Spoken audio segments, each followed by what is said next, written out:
Hey viewers, welcome back to Ray of All Trades. We're back on the bad boy buggy again today. When I was doing a little bit of research, because I've got this light, those two lights, some ground effects lights, things like that y'all might have saw. When I was doing my research, I found that you could get a 48 volt to 12 volt step down transformer. The buggy itself is already pre-wired. It has a fuse panel inside the glove box that has a 12 volt side and a 48 volt side. But when I'm running around with the lights on all the time, I would love for the batteries to all get hit with the same load at the same time. So that's where this thing right here will come into play. I'll wire this into the full 48 volt set of batteries, and I'll step down to the 12 volt for the lighting system that I put in. Amazon LEDMO 48 volt step down. It says this for bicycles, club car, I don't know. Made in China. It's got a long description. Nice aluminum heat sink on it. Wiring diagram looks like a 48 volt input is red and black, and then the 12 volt 20 amp max output is black and yellow. Yellow being positive, red being positive. So let's just wire this thing in real quick, get my lights back where they actually belong, set up to where I'm able to balance the power just a little bit better. It's not that critical, but what the heck, for 20 bucks, couldn't hurt.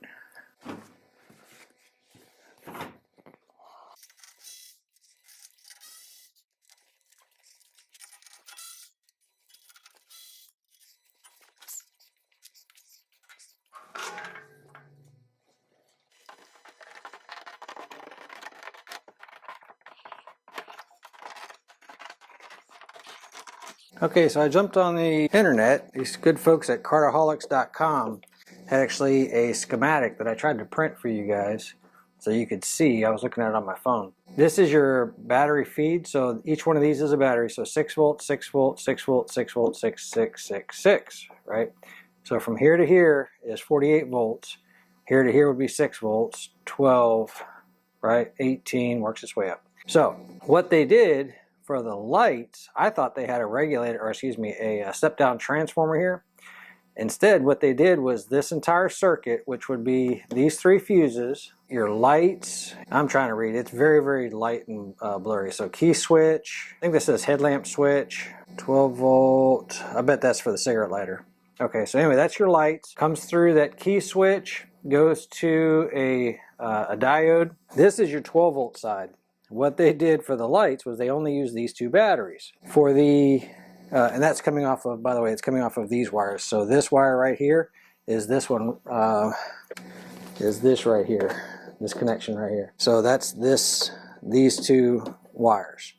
Then there is a red wire up here. So this red to this black, again, a 6 volt, a 6 volt, so that makes 12 volts, is your winch contactor. So here's your winch. This is the contactor for the winch, right? All that does, and I'd like to show you so you see what I'm talking about. This little bitty wire and this little bitty wire, those are for the winch contactor. All that does is energize this solenoid back here, and that's actually what drives your winch, okay? These come up and energize 12 volts out and 12 volts to the winch. Again, all that is a contactor. So it makes it go forward, backward, shuts off, shuts on, whatnot.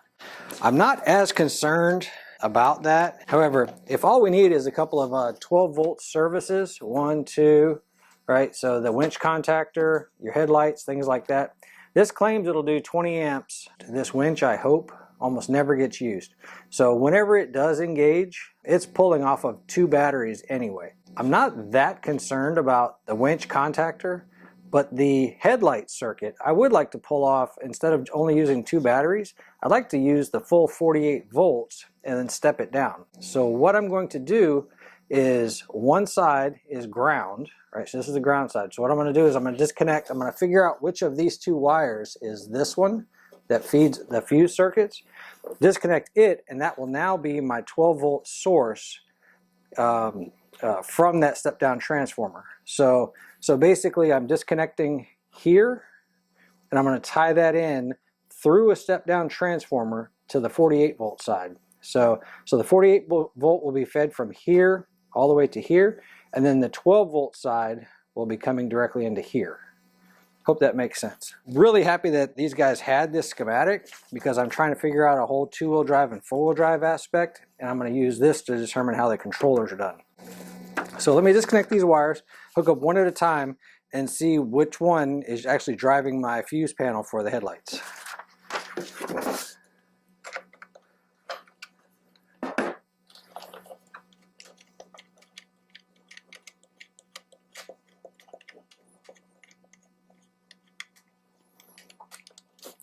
You guys take a guess? Let's take off the top one and see if that's it. So if the winch works and the headlights don't, I know we got the wrong, I know I got the right one.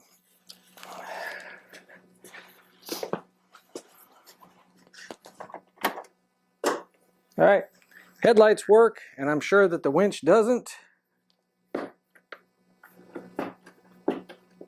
Yep, so the winch isn't working, the headlights do, which means I need to swap these two wires.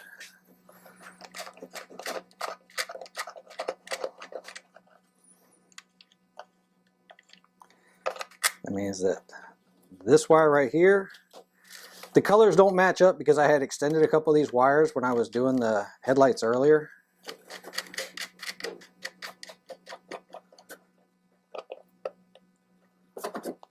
But if I remember correctly, this was the location of those connectors. Okay, so this will now need to be fed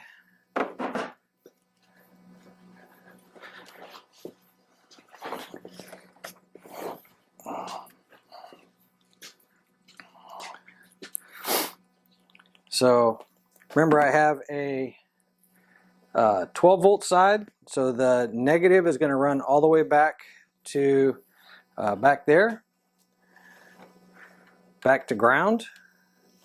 Actually, see if I grabbed a ground. I think I sent a ground all the way from back there all the way up to here. So this will go to that ground. This 12 volt positive will go to here, right? This ground can go to the same exact place as this one. And this is going to go to my 48 volts,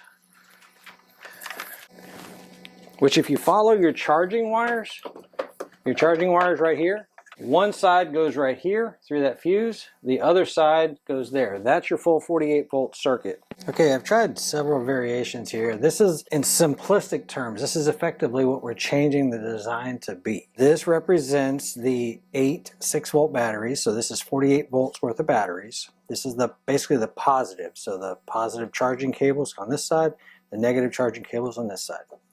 That positive cable, that positive side, is going to come out and go to the ignition switch now. We're going to rewire the ignition switch to be here. That 48 volt circuit is going to continue on and come into the positive side of that 48 volt step down transformer. It's going to continue on, and it goes into the back side of the 48 volt relay, which is located up inside the front of the buggy, up in the under the hood.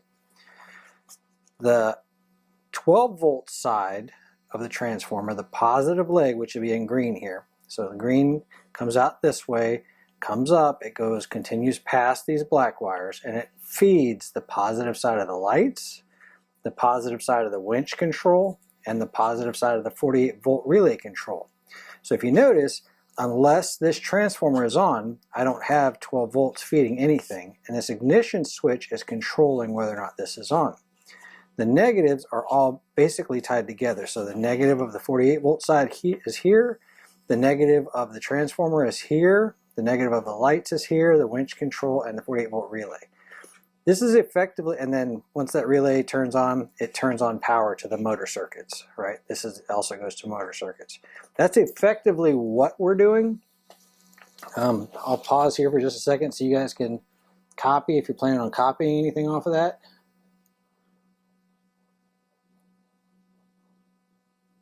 The way we're going to accomplish that, so purple is going to represent wires that I'm going to cut. So between batteries, looks like 4 and 5, I'm going to cut that wire. That one there is actually the one underneath the seat, right there in the middle. Between batteries 2 and 3, there's actually 2 wires attached to that, which is these 2 right here, that I'm going to cut these 2 out.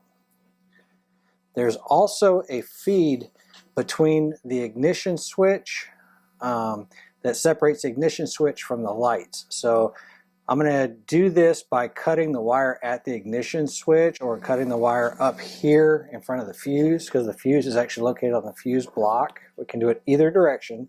Just either, so if you're doing it back there at the switch, just make sure you add a 15 amp fuse in line with the key switch, okay? We're also going to cut the other side of the key switch. So basically the key switch and the fuse is on one circuit by itself. Right, we're going to isolate it from the circuit. One side of the key switch we're going to tie directly to the 48 volt positive. The other side of the key switch we're going to bring to the 48 volt transformer positive. So now this key switch is now controlling the 48 volts getting to this 48 volt transformer. The negative side of the 48 volt transformer is going to come out this side. This is the black wire. That black wire continues all the way down to the negative of the 48 volts worth of batteries. The negative of the 12 volt side of the transformer goes to the same place. And then the negative of the 12 volt is also going to tie back into the negative of the winch controller, which is one of these two wires right here. Okay, that's now going to be the negative of the winch side of the controller. So remember, this is just a winch controller. It's not the actual winch itself. It's just a contactor. So that's the negative side. That's the positive side. All right, it's just kind of coming up, pulling across 12 volts right there, and all it is a contact. It's getting its positive right there, and it's getting its negative right there for batteries 4 and 3. Then we're going to take the light circuit and this wire that we cut back up here by the fuse panel. We're going to take power from it, so this side of the fuses and the headlight switch, and we're going to tie it in to the 12 volt of the transformer. We're going to tie in the positive side of the wire that's between batteries 5 and 4, which is under the seat. We're going to tie that into that same red wire going into the 12 volt transformer. And then one other item that we need to tie in, this 12 volt lead is also going to come down to the 48 volt relay input. So this is just a signal to turn on the 48 volt relay, which energizes the rest of the circuit. So to accomplish this, we're going to be taking these two wires off of here, and we're going to feed them all the way back to the battery compartment, because I'm going to be mounting that transformer back there underneath the seat. The positive that's feeding the fuse panel for mine is right here. Yours very likely was fed directly from one of these two wires, right? So one of these two wires is normally what's going to feed that. Mine, I actually control this with a relay that I added. So super easy to do if you watch my other video on how I put the lights on this. I'm just using the relay to control that, so that when I turn off the ignition switch, the relay has got the inrush current of the lights.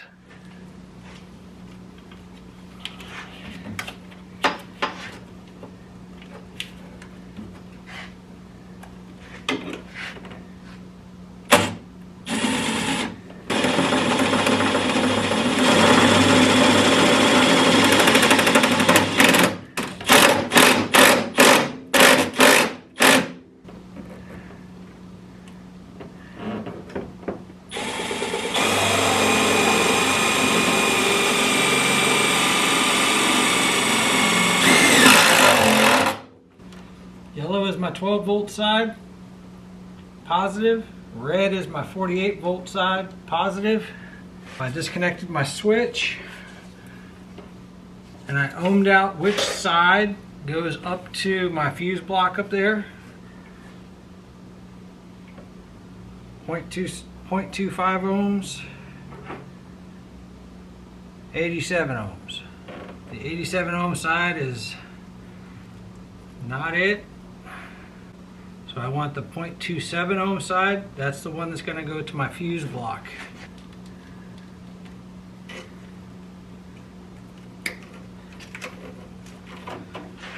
Alright, so I'm going to get myself enough wire to reach to here, and then I'll extend the one that goes to the 48 volt side. Those two are going to fasten together, because that side of it is actually fused. The other side is fused. So I'm looking at the schematic here. That's my key switch. This side right here is going to my fuse block, so it's this side of it. This other side through the key switch is going to that diode over here. And so we want the one that was going through the key switch to connect over to here, which is this red wire right here. And then we also need it to connect to the positive of the winch control. And then the other side that went to the diode is also going to go to the 12 volt side.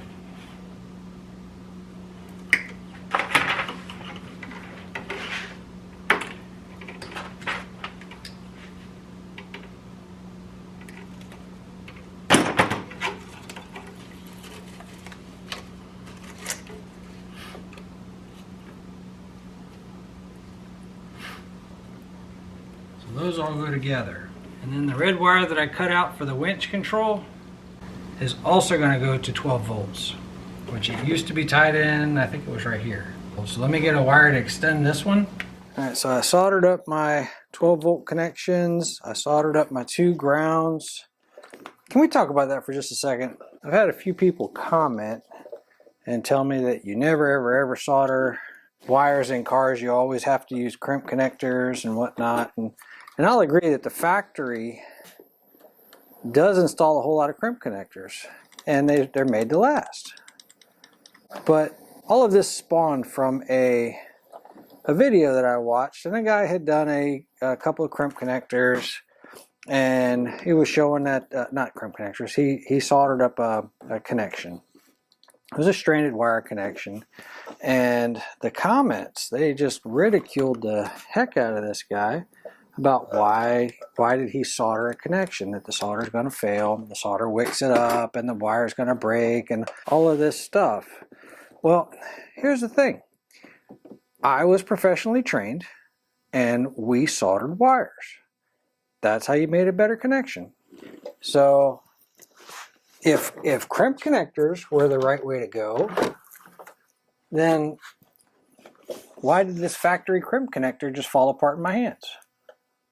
I mean, I had it connected up to a relay, and the crimp literally just gave way. So the crimp is squeezing these strands of wires, and the strands of wires are going to move, they're going to flex, they're going to do everything else. But I've seen crimps come apart. Now, for a lot of things, crimps will work just fine.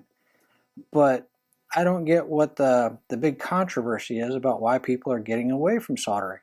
If the solder's got a good connection, you've actually got a liquid at one point connection that bonds everything together, and as long as the joint itself is not flexing on a regular basis, you know, maybe something has changed, but been doing it for decades. Not really sure what the giant controversy is. I'm sure that that there's a lot of people who say, oh, no, you're soldering it wrong, things like that. There's technique and whatnot, but again, I was professionally trained. I've been paid to do it for a bunch of years. Why in the world there's so much controversy around this never solder a stranded wire?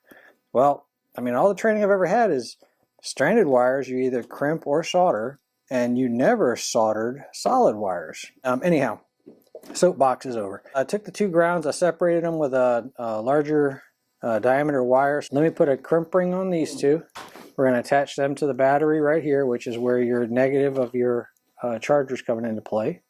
Right here, so it's the end of your circuit. So I'll put these under either 1 or 2, depends on the size of the ring that I have. The 12 volt side is done. Something that's different on mine, and I'm not sure if it's the schematic difference or not, but my winch control ground is not coming from here.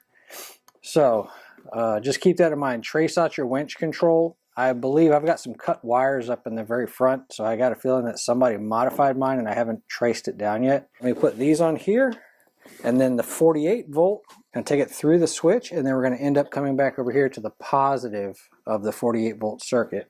Let me get these on. Okay, aside from cleaning up, fastening my wires and whatnot, positive here runs to the key switch. Key switch runs back to, I added a fuse right here, 15 amp fuse. Runs over here to the 48 volt input of this step down transformer. Both my grounds come over here to the negative that the charging cable rides on, and then the red 12 volt lead runs the rest of the circuit. I'm going to go ahead and hook up the positive cable here. We'll do a quick smoke test.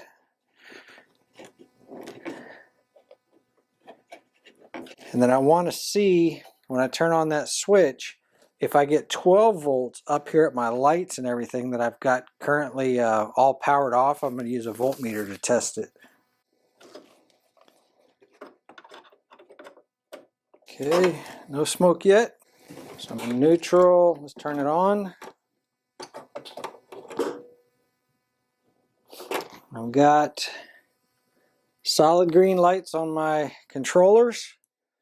My dash lit up. I'm showing 48 volts on my battery indicator. Let's hook up one side of my meter to ground.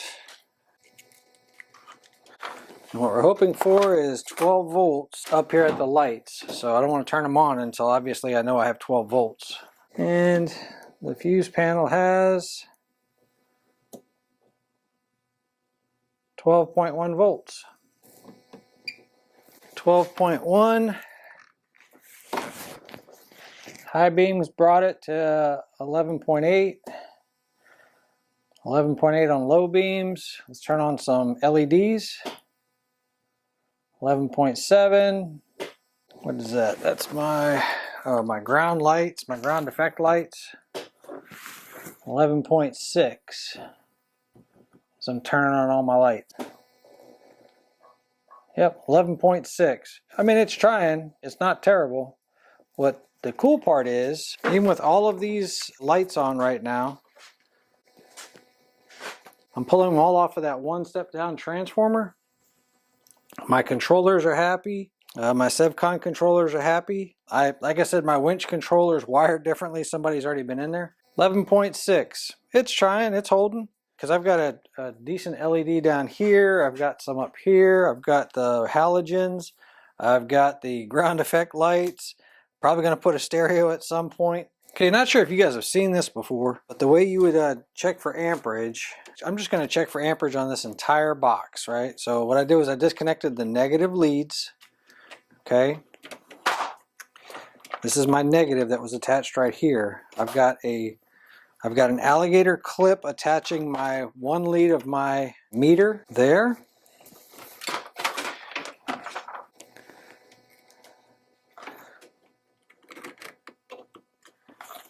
So one lead of my meter is attached to the battery post. The other lead of my meter is going to be attached to my connection. All right, so I've broken my connection, okay?